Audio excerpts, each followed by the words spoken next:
Je définirai désormais la gauche et la droite comme l'alternance entre l'idée de nation et l'idée d'empire.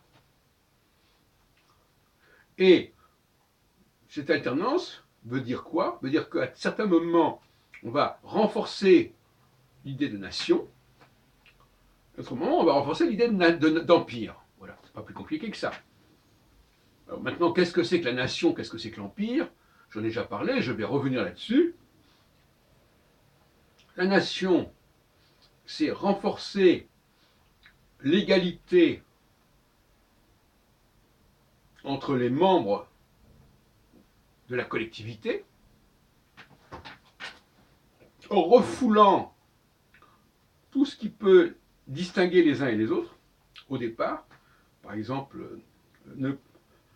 minimiser et amoindrir le poids des origines sociales, par exemple dans l'université, ne pas tenir compte de tout un ensemble de facteurs d'origine, de race, de religion.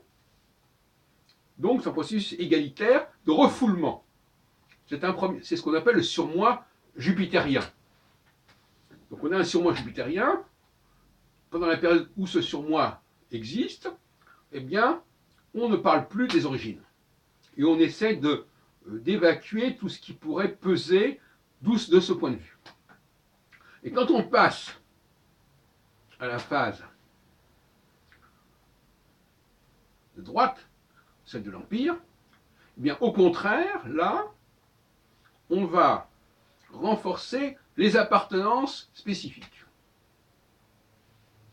C'est-à-dire qu'on va regrouper les gens par similitude. On ne va pas nier leur similitude, on ne va pas nier leurs différences, on va dire, voilà, effectivement, en phase jupitérienne ou en phase gauche, on a joué la carte de l'égalité. Dans la phase empire, chacun assume son identité propre. Et ça veut dire aussi que ça permet une plus grande diversité.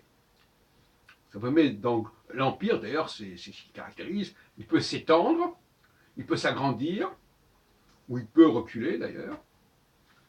Et tout cela, de toute façon, ça veut dire qu'effectivement, il faut accepter que les nations cohabitent entre elles, comme par exemple dans l'Union européenne. Et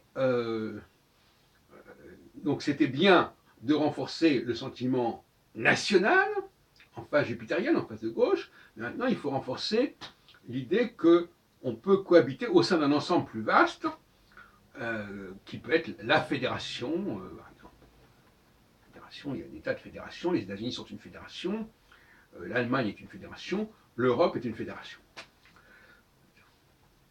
Et de toute façon, les nations elles-mêmes, par définition, ce qu'on vient de dire tout à l'heure, sont elles-mêmes des fédérations, mais qui à un moment donné vont essayer d'harmoniser et de baliser et d'abolir à la limite les différences.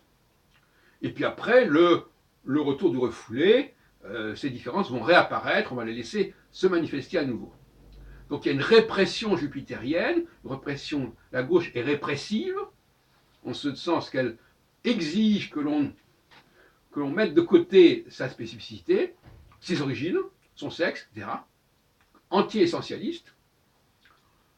Et puis à un autre moment, Saturne va au contraire, l'Empire va au contraire dire non, au contraire, maintenant, laissez libre cours à votre diversité, affirmez vos différences, chacun vit dans son coin, au sein d'un État, d'un ensemble, et le rôle de l'État, alors le rôle de l'État, le rôle de l'État à gauche, dans la nation, c'est de réprimer tout ce qui va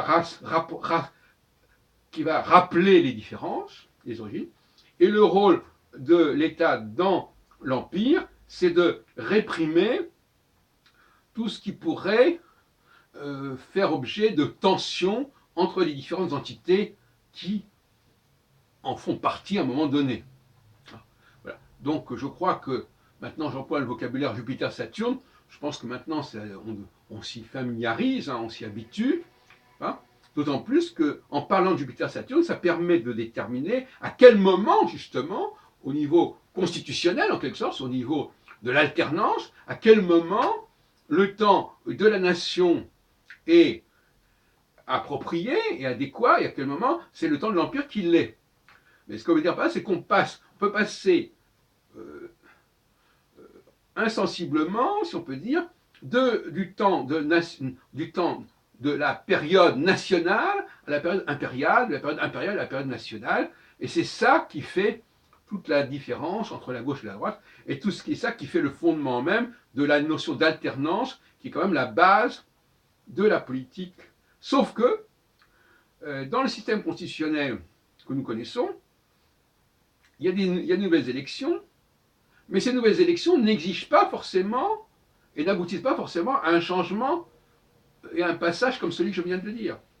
Il y a une opportunité, on peut effectivement dire, ah ben oui, on va passer de la gauche à la droite.